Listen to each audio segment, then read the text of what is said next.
प्रेम विवाह। कल शाम ऑफिस से आकर हर्ष ने सूचना दी कि उसका ट्रांसफर दिल्ली से चंडीगढ़ दिया गया है। यह खबर सुनने के बाद से तान्या के आंसू रुक रहे थे। उसने रो रो कर अपना बुरा हाल बना लिया। हर्ष, मैं अकेले कैसे सब कुछ मैनेज कर पाऊंगी?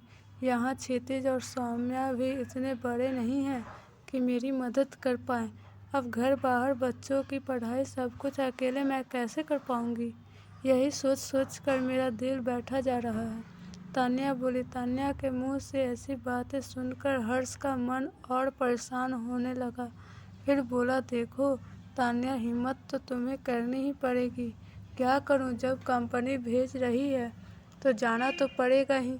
प्राइवेट नौकरी है, ज़्यादा नानुकुर की तो नोटिस भी थमा सकती है हाथ में, और फिर भेज रही है तो सैलरी भी तो बढ़ा रही है। आखिर हमारा भी तो फ़ायदा हो रहा है। जाने सैलरी बढ़ जाएगी तो घर का लोन चुकाने में थोड़ी आसानी हो जाएगी।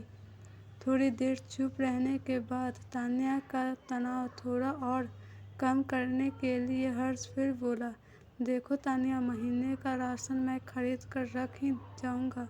सब्जी वाले रोज़ घर के सामने से जाते हैं, उनसे ले लिया करना।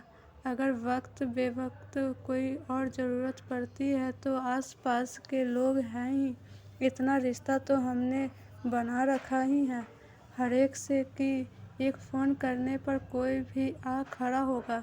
मगर हर्ष के समझाने का तान्या पर सकारात्मक प्रभाव नहीं पड़ रहा था। दरअसल 10 सालों के वैवाहिक जीवन में यह पहला अवसर आया था जब तान्या को हर्ष से अलग रहने की ज़रूरत आ पड़ी थी।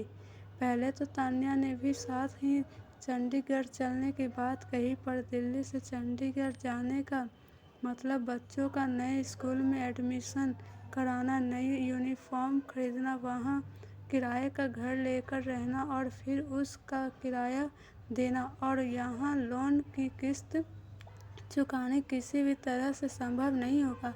फिर इस बात की भी तो कोई गारंटी नहीं थी कि वहाँ सारी व्यवस्था कर लेने के बाद 10 से 12 साल वहीं रहेंगे। क्या पता अगले ही साल फिर कंपनी दिल्ली वापस बुला ले, तो कब तक बच्चों को लेकर ऐसे फिरते रहेंगे। इसलिए हर्ष ने तान्या को समझाते हुए कहा कि उसका अकेले जाना ही उचित होगा। हर्ष को अगले ही सोमवार को चंडीगढ़ ऑफिस ज्वाइन करना था, इसलिए वह जाने की तैयारी करने लगा।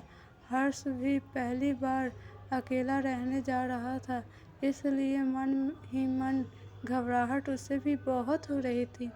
बचपन से आज तक अपने हाथ से एक गिलास पानी तक लेकर नहीं पिया था उसने। पहले माँ और बहनें, और फिर शादी के बाद तान्या उसके सारे काम कर दिया करती थी। धन्यवाद। आपको यह कहानी कैसी लगी? वीडियो को लाइक, सब्सक्राइब और पार्ट